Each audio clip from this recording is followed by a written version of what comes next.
এসব টাকাগুলো কি তোমার চাই?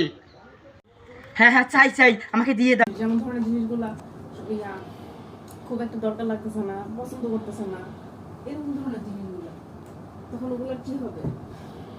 ওগুলাকে শেষ করে দিতে পারি এই আর কি। যে কোনোভাবে বলেন, আমার প্রশংসা করেন, এটা কি ভালো দিক না? ওদিকে যাও, ওদিকে যাও। আমি এদিক শুভসকে হ্যাঁ মানে শেষ করে দেয় তো 1 মাসে 10 যেগুলো দরকার সেগুলো, আর যেগুলো মানুষকে দিই সেগুলো টাকা বিনিময়ে Bobby me cozinha. Vovó, chicken, tia chicken, chuva chicken,